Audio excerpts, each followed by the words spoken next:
Bienvenidos a su canal Cristiano Imprudente. En esta ocasión vamos a continuar con nuestro estudio de precisamente cómo estudiar la Biblia. Hemos visto ya hasta la regla de estudio número 6. Vamos a continuar con la regla número 7, los tipos y cuadros. En la Biblia siempre vas a encontrar tipos y cuadros. ¿De qué estoy hablando? ¿De qué se trata esto? Bueno, la regla básicamente nos habla de las cosas. Dios dejó cosas visibles, es decir, las cosas invisibles de Dios se hacen visibles por medio de las cosas que Él ya hizo. Todo lo que no podemos ver, de alguna manera podemos verlo o dar fe de eso por medio de lo que Él ha creado. Y para explicarme mejor, qué mejor que la misma Biblia. Romanos 1:20 dice: porque las cosas invisibles de Él, su eterno poder y deidad, se hacen claramente visibles desde la creación del mundo, siendo entendidas por medio de las cosas hechas, de modo que no tienen excusa. El hombre lamentablemente no tendrá una excusa delante de Dios. Por eso es mi tema con la pregunta, bueno, ¿y qué va a pasar con los que nunca escucharon de Dios? Que no es mi intención cubrir ahorita o dar mi base porque creo esto, pero sabemos que ningún hombre está justificado delante de Dios. No puede decir es que yo nunca leí la Biblia, no, porque las cosas invisibles de Él, esto es su eterno poder, su eterna deidad, se hacen visibles desde la creación del mundo.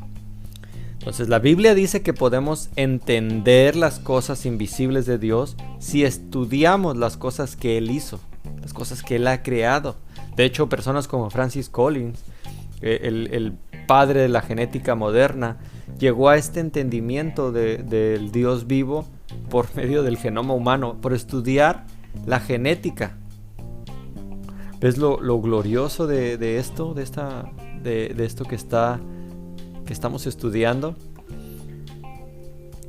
Déjenme acomodar aquí un poco la cámara.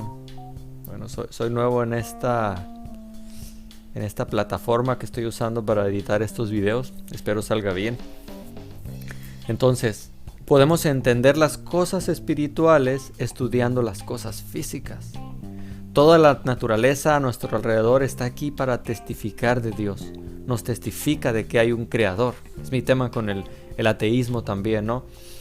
También nos enseña acerca de Él y también nos enseña acerca del plan que Dios tiene. Salmo 19 dice que hay dos cosas en el mundo que testifican de Dios. Dos cosas. Primero, como en Romanos 1:20 que acabamos de hablar, la creación testifica de Él. Ahora, testificar y evangelizar, por eso digo que son dos cosas que se tienen que entender. Uno puede testificar sin evangelizar. Mucha gente confunde esta parte y creen que por testificarle al mundo están evangelizando. Fuimos llamados a hacer ambas cosas, pero tienes que entender qué es evangelizar y qué es testificar. La creación misma testifica de que hay un Dios, pero la creación no le dice al ser humano que hay un sacrificio que se hizo, que lo hizo Jesús, que Él es pecador, que necesita arrepentirse y que solo hay un Salvador. La creación no testifica nada de eso. La creación testifica que hay un Creador. Dice Salmos 19:1-6, los cielos cuentan la gloria de Dios y el firmamento, muy bien, anuncia la obra de sus manos. Claro, hay que entender qué libro estamos leyendo, si es un libro histórico, un libro poético, como en este caso dice la obra de sus manos. La Biblia dice que Dios es espíritu.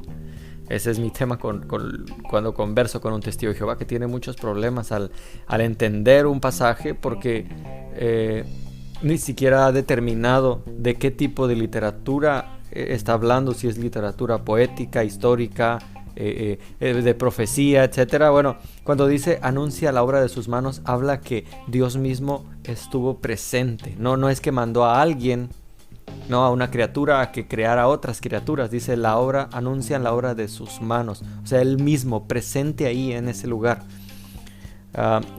Un día emite la palabra a otro día y una noche a otra noche declara sabiduría. No hay lenguaje ni palabras, ni es oída su voz. Por toda la tierra salió su voz y hasta el extremo del mundo sus palabras. En ellos puso tabernáculo para el sol. Y como esposo que sale de su tálamo, se alegra cual gigante para correr el camino de un extremo de los cielos es su salida, y su curso hasta el término de ellos, y no hay que se esconda de su calor. Salmo 19, 1 al 6.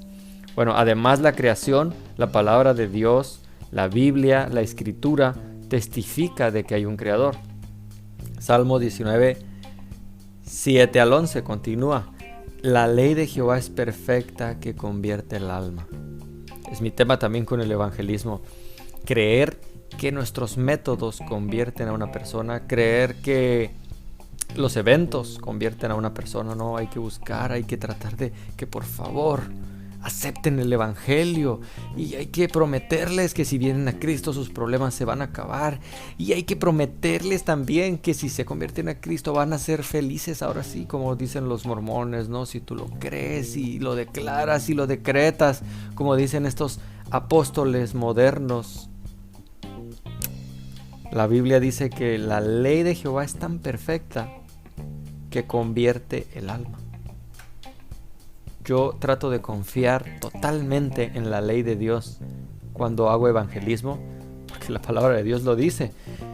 Históricamente el protestantismo confió en el uso de la ley moral para el evangelio y había conversiones en masas. Hoy en día la gente confía en eventos, ¿no? Hay que alquilar Disney para que venga mucha gente y dicen, juntamos masas y aceptaron el evangelio, pero nunca se usó la ley.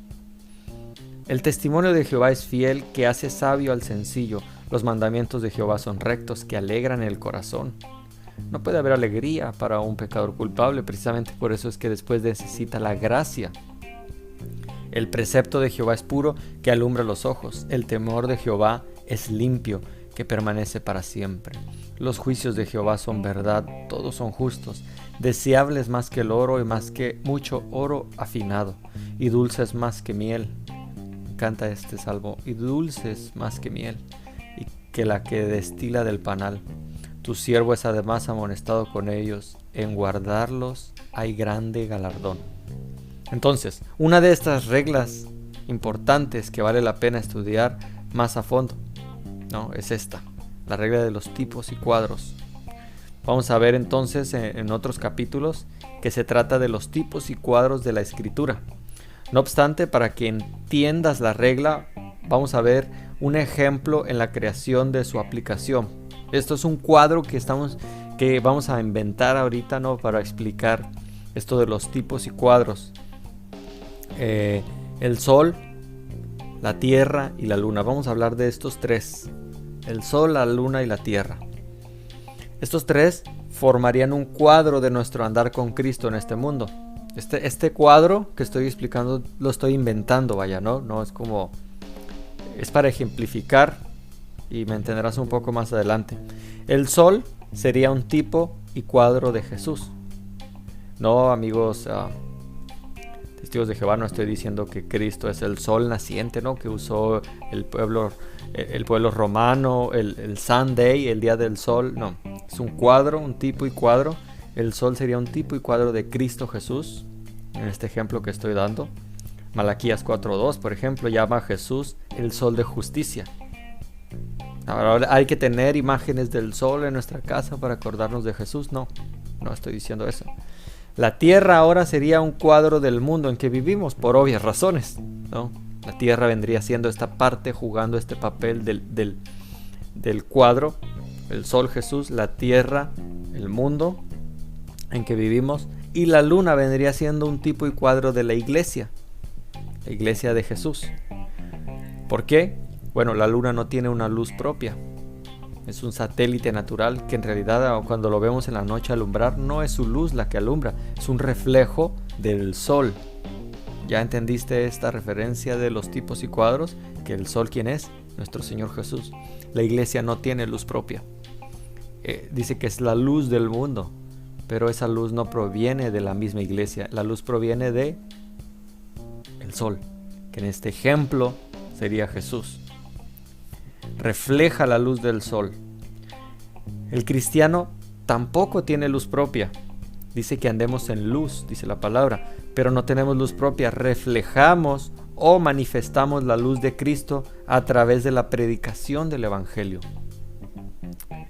y de un estilo de vida consagrado al Señor. Bueno, entonces desde lejos la luna se va a ver hermosa, bellísima, resplandeciente, sin mancha, pero de cerca, ¿has visto la luna de cerca? Está muy marcada por cráteres, cicatrices en la superficie. Así es la iglesia. Busca una iglesia perfecta, ¿no? Dicen algunos. Nunca la vas a hallar, y si la encuentras no vayas ahí porque la echarás a perder. El cristiano es igual en este sentido, en que de lejos se ve bien porque tiene a Cristo. No estamos hablando de hipocresía, pero de lejos, o sea, de una manera a veces hasta superficial, se puede ver bien porque tiene a Cristo, tiene una vida sana por la salvación y por la aplicación de la palabra de Dios. Pero nuestro Señor también nos prometió sufrimiento, nos prometió tribulaciones.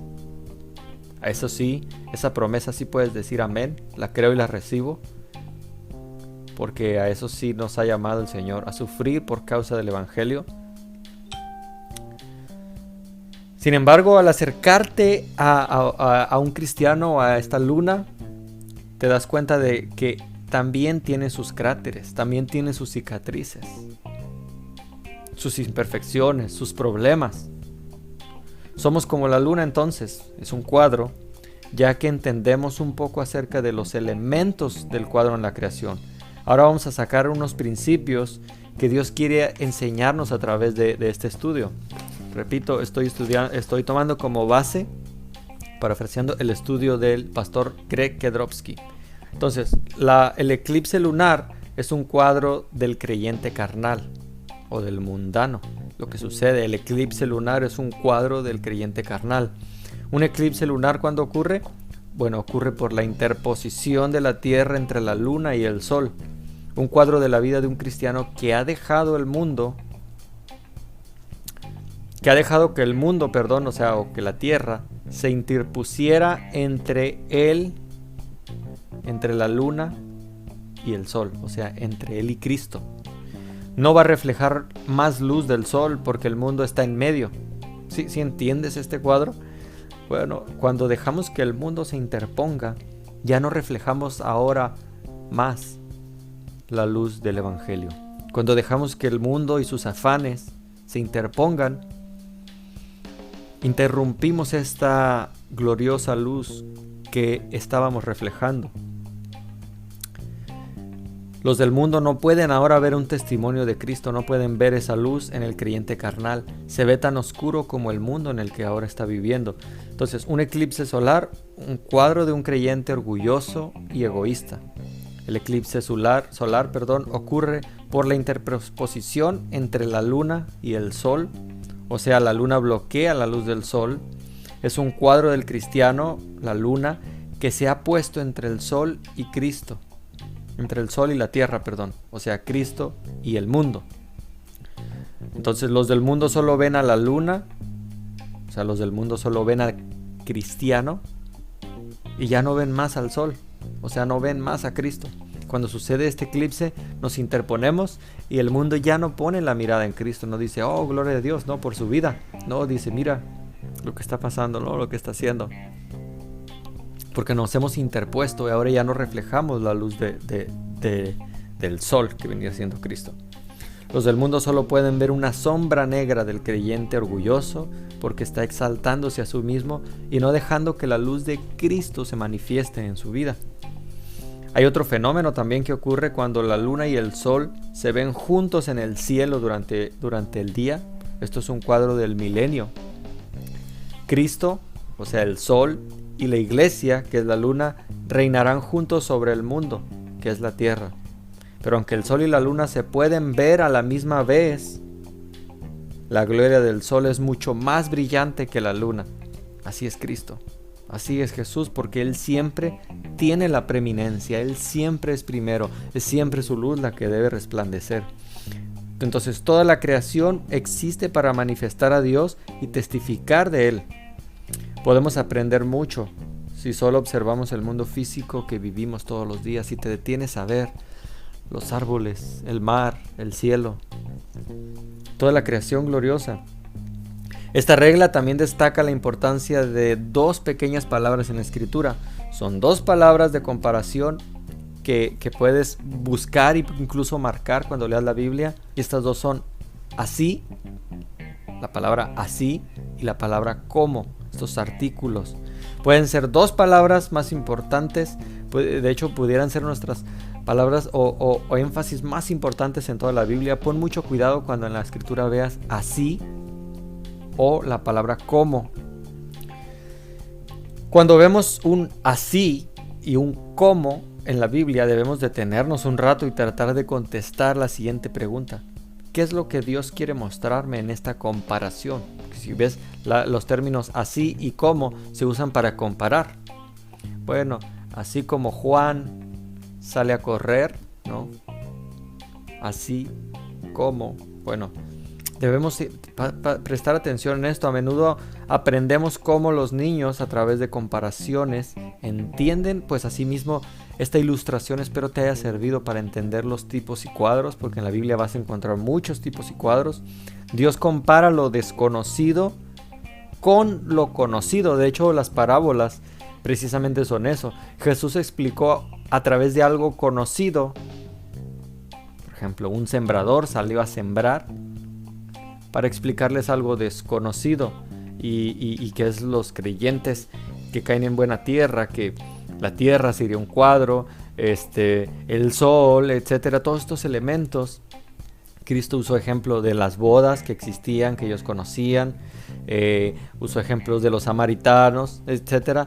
Dios les dio ejemplos de algo conocido, de algo que ellos veían, de algo de su creación, para explicarles algo desconocido o algo espiritual que ellos desconocían. Entonces, Dios va a comparar lo desconocido con lo conocido, diciendo, por ejemplo, aquella cosa desconocida es como esta que sí conoces, ¿no? ¿Cómo? No, cuando decimos cómo, no estamos hablando de una igualdad, ¿no? Que son iguales, igualitos, ¿no? Como decía en otro estudio, que yo por eso estoy en contra de que se use que para Dios un día son como 1000 años y 1000 años como un día. Por eso apenas van 2 días que se fue Jesús y tratan de decir, bueno, son 2000 años, son 2 días. No, la Biblia dice, para Dios un día son como 1000 años. No está hablando específicamente que son un día equivalen a 2000 años en el tiempo de Dios. Dios es eterno. No puedes medir su tiempo porque precisamente Él es eterno. Entonces, cuando dice un día es como 1000 años, no está hablando de manera literal, que incluso tú puedes hacer cálculos, ¿no? Y aventurarte, como lo han hecho sectas como los Testigos de Jehová, de hacer cálculos, ¿no? No. Ten cuidado en estos términos, así y como. Señalan comparaciones importantes. Estas dos pequeñas palabras nos enseñan mucho acerca de la venida de Jesús. Por ejemplo, Mateo 24. Mas como en los días de Noé, así será la venida del Hijo del Hombre. ¿Ves? Usa estos dos términos. Mas como en los días de Noé. ¿Cómo eran los días de Noé? Tienes que buscar y ver cómo eran los días de Noé. No es que va a ser igualito que en los días de Noé, pero es una comparativa con los días de Noé. Y así será la venida del hombre. Entonces, si queremos saber cómo será la segunda venida de Cristo, algo desconocido para muchos, podemos estudiar los días de Noé. Algo bien conocido porque incluso está escrito en Génesis 5 al 8. ¿Cómo eran los días del diluvio? Bueno, así será en la venida de Cristo. Habrá un arrebatamiento que vamos a hablar después, antes de la tribulación, que viene en Génesis 5:24, ¿no? Este subir al arca es un cuadro del arrebatamiento que vendrá, ¿no? El Señor avisa a su iglesia, en este caso al pueblo de Noé, a la familia de Noé, y ellos escapan de esta tribulación que venía. Bueno, así el arrebatamiento, podemos ver un cuadro en el diluvio también, Génesis 5:24. La Biblia habla de un aumento de violencia, que la estamos viviendo. Precisamente estamos viviendo tiempos, pudiera decirse, proféticos. Estamos viendo el inicio de lo que algunos han llamado la Tercera Guerra Mundial, una pandemia sin precedentes, al menos de nuestro tiempo. Habrá aumento de violencia, la corrupción en el mundo entero irá en aumento, Génesis 6 al 12. También habrá un aumento en las actividades de Satanás y sus demonios, Génesis 6, 1 al 4. Son cuadros, espero los busques y busques esos cuadros de Cristo. Entonces siempre debemos estar atentos a la palabra así y cómo. En la Biblia son muy importantes. Muy importantes. Vas a encontrar la serpiente de bronce, por ejemplo, que muchos católicos quieren usar para defender lo que los evangélicos llamamos idolatría. La serpiente de bronce era un cuadro de Cristo. Y Cristo mismo dice, no es que la serpiente sea Cristo, no, habrá quien pueda o quiera sacar de contexto esto. No, cuadro de Cristo es que Cristo mismo dijo que así como la serpiente fue levantada, así sería levantado el Hijo del Hombre. Hablando de la manera en que Él iba a morir. Encuentras tipos y cuadros de Cristo en toda la Biblia. En toda la Biblia hay tipos y cuadros. Somos la novia de Cristo, ¿no? No es que somos una mujer, no es que, no. Son tipos y cuadros. Dios te bendiga, cristiano imprudente. Ojalá me acompañes. Vamos a ver en el siguiente capítulo la regla número 8. La interpretación privada. ¿Qué es la interpretación privada? Dios te bendiga y nos vemos en el siguiente podcast.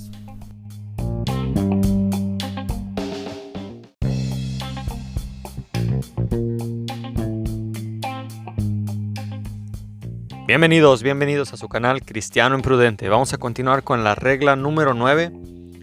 La regla número 9 que habla de las palabras individuales. Esta será la regla número 9.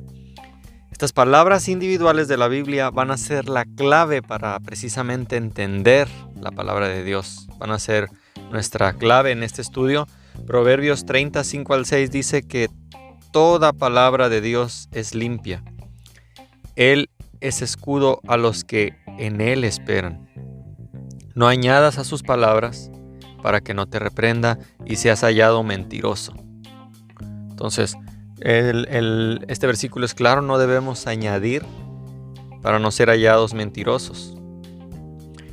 Cada palabra que vas a encontrar en la Biblia, cada una de las palabras que están en la Escritura es limpia e importante. Tan importante que Dios dice que el hombre no debe cambiar ninguna de ellas. Entonces debemos entender que la Biblia no solo contiene la palabra de Dios, dice toda palabra, no solo la palabra de Dios como el mensaje general que Dios quiere comunicar, no es así, sino que consta de las palabras de Dios. Las palabras individuales de la Escritura son las que Dios inspiró. ¿Recuerdas inspirar? Respirar por dentro. Dios las respiró por dentro. Entonces, puesto que la Escritura consta de las palabras de Dios, entonces es la palabra de Dios. Ya hemos hablado que la Biblia es un libro único en todo el mundo por el simple hecho de las palabras de Dios. No es el mensaje general de la Biblia que hace la gran diferencia. Hay muchos otros libros en el mundo que también tienen mensajes bonitos, mensajes importantes, mensajes de relevancia. Sin embargo, el mensaje de la Biblia es muy diferente. ¿Y por qué? Porque consta de las palabras individuales que son limpias y puras, sobre todo inspiradas. 2 de Timoteo 3:15 al 17. Toda palabra es inspirada por Dios, útil para enseñar, para redarguir, etc. Esta regla es una de las que vamos a ver en los siguientes capítulos dedicado únicamente al tema. En el capítulo 10, que se trata de las palabras y frases claves en la Biblia. Vamos a ver unos ejemplos rápidos de la importancia de las palabras individuales. Por ejemplo, y aquí es donde tal vez me voy a meter en problemas, no solo con no creyentes, no solo con testigos de Jehová, sino también con cristianos, con evangélicos tal vez que no van a estar de acuerdo conmigo, y eso es válido. No tienes que estar de acuerdo conmigo en todo lo que digo, pero advierto que con lo que voy a decir a continuación sí me voy a meter en problemas. Estoy muy consciente de eso, y estoy consciente de que si alguien puede demostrarme que estoy equivocado, tendría que aceptarlo públicamente como lo debemos hacer, ¿no? Cualquier creyente que se equivoca en algo, pero estoy por el momento de esto que voy a decir y advierto, casi como decir, no apto para niños, ¿no? Voy a hablar de un tema rápidamente que no voy a desglosar ahorita del todo, pero sí voy a preparar un estudio sobre esto que voy a tocar ahora. Y es la Biblia Reina Valera 1960 versus diferentes traducciones como la Nueva Versión Internacional, la Biblia Dios Habla Hoy, por ejemplo. Déjame darte un ejemplo de la Biblia Dios Habla Hoy, donde han hecho muchos cambios de palabras y por esto para mí no es, pudiera decir, no es confiable como la Biblia como tal. Incluso, por ejemplo, yo no usaría para un estudio bíblico personal entre yo y mi Señor, mi Dios, yo no usaría la traducción del Nuevo Mundo. Eso sería para mí como un sacrilegio por la cantidad de mutilaciones que se le han hecho a esa Biblia. Pero lo mismo, algo muy similar me sucedería a mí con la Biblia Dios Habla Hoy. Yo usaría diferentes traducciones para, no sé, un ensayo sobre teología, para una consulta, para muchas cosas, pero no usaría Biblias como la Biblia Dios Habla Hoy para un devocional, porque para mí no es una Biblia confiable y te voy a decir por qué. Dios Habla Hoy viene de los textos corruptos de la familia alejandrina de la Iglesia Católica. Y muchos dirán, bueno, pero es que esos son los textos más antiguos. Por eso es que le hemos quitado algunos textos que no estaban según ellos en el original y han quitado y arrancado versículos claves y claros en la Biblia, que yo concuerdo con César Vidal cuando él dice, bueno, ojalá que un día no encuentren un texto más antiguo que diga que Jesús no es el único camino, porque entonces los cristianos modernos van a decir, es que es el documento más antiguo que hemos encontrado, así que tenemos que aceptarlo y hay que quitarle esos pasajes. Bueno, la Biblia Dios Habla Hoy viene de estos textos corruptos de la Iglesia Católica. Son textos que nunca fueron aceptados entre los creyentes de iglesias no católicas hasta el año 1881. Te animo a que lo consultes. En ese año fue donde fueron aceptados. O sea, por casi 2000 años, no 2000 años, pero por más de 100 años la traducción Reina Valera, ¿no? Reina Valera, la más usada, 1960, por ejemplo, y nos vienen a decir que todos los movimientos de fe, todo el conocimiento y el avance teológico que se dio con esa Biblia, ahora no, pues porque tenemos Biblias más antiguas, como Dios Habla Hoy, donde usa esos textos, no. Textos como esos unos que voy a mencionar, no voy a mencionar todos aquí, pero estos textos jamás fueron aceptados por iglesias no católicas. Obviamente la Iglesia Católica los aceptó porque muchos de ellos les conviene, como el texto donde Felipe y el eunuco van en Hechos 8, donde dice, ¿qué impide que yo sea bautizado? No, pues en la Iglesia Católica no hay ningún impedimento. En la Reina Valera dice, si crees en Jesucristo bien puedes. O sea, si no crees en Jesús no puedes. Eso solo, como dicen, para muestra solo un botón. Lo que voy a mostrar a continuación es solamente un par de ejemplos de cambios que se han hecho en las palabras de la Escritura. Porque precisamente toco este tema porque tiene que ver con esta regla, las palabras individuales, que son muy importantes. Son dos ejemplos de doctrinas esenciales que se atacan en el libro, porque ni lo mencionaría como tal, como Biblia, Dios Habla Hoy. El primer ejemplo se trata de la palabra sangre, en Colosenses 1:14.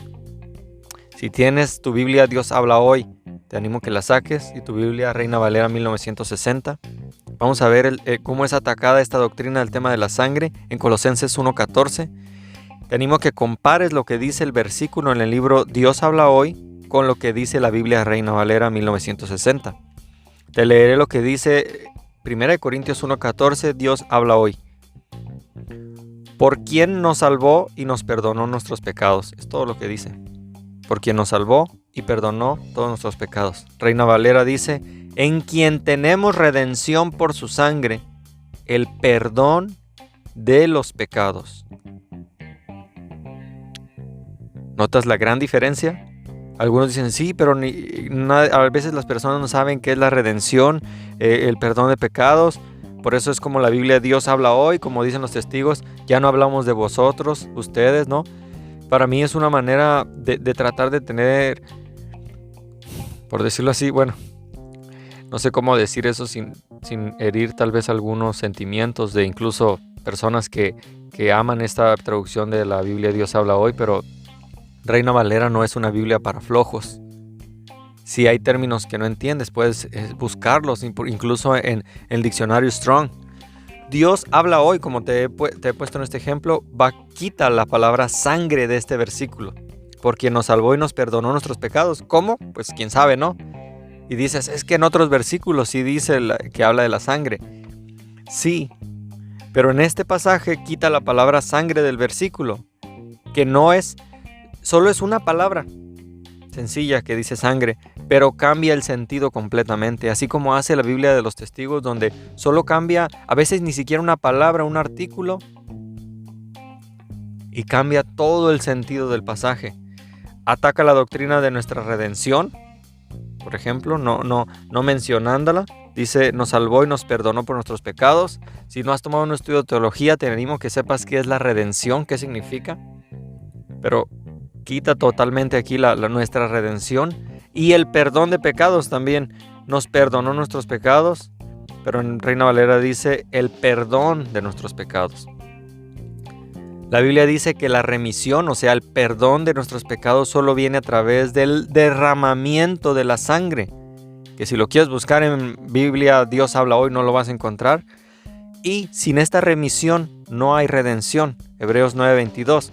Y casi todo es purificado, según la ley, con sangre, y sin derramamiento de sangre no hay remisión de pecados.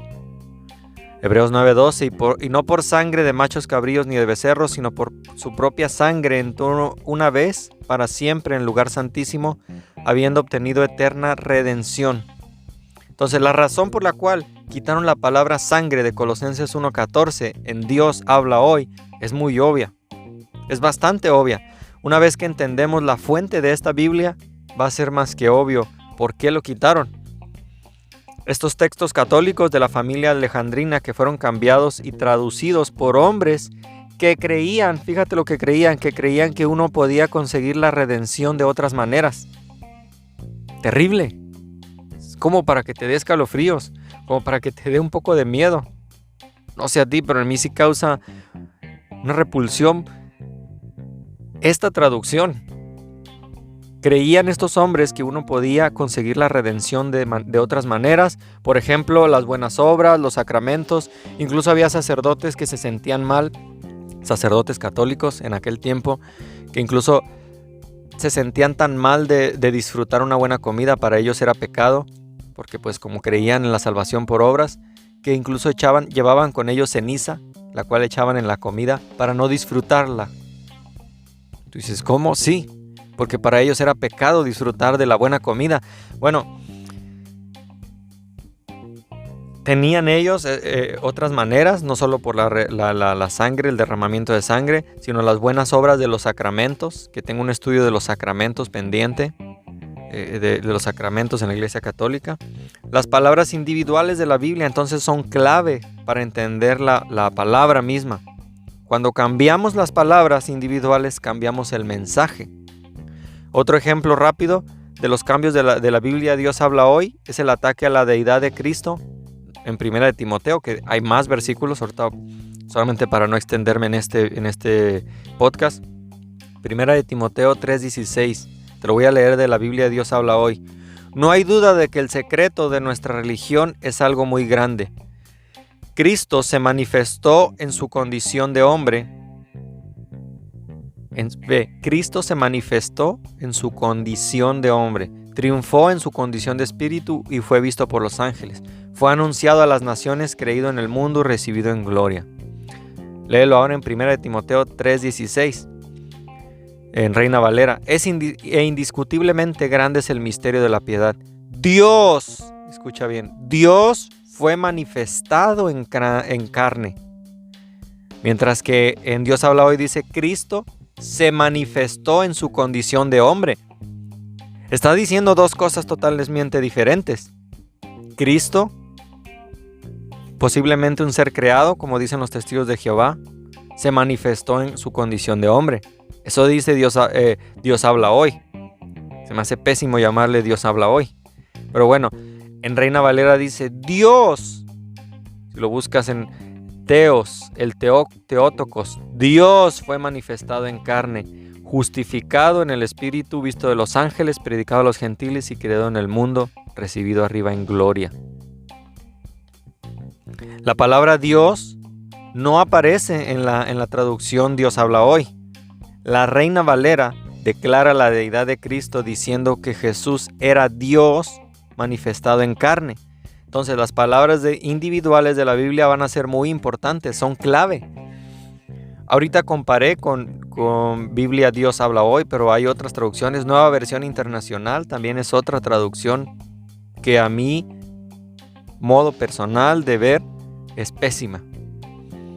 Entonces, es importante las palabras individuales que encontramos en la Biblia. A veces las pasamos por alto, a veces decimos, oh, mira qué interesante. Repito, para tal vez una comparación, como la que hice ahorita, es bueno tener varias traducciones. De hecho, yo tengo varias traducciones, tengo más de 12 traducciones que me gusta usar de vez en cuando precisamente para ver este tipo de cosas, para tratar de entender un pasaje más o para decir, bueno, ¿por qué omitieron la palabra Dios? Dios te bendiga, cristiano imprudente, y te animo a que compartas estos estudios y a que analices la palabra de Dios a profundidad.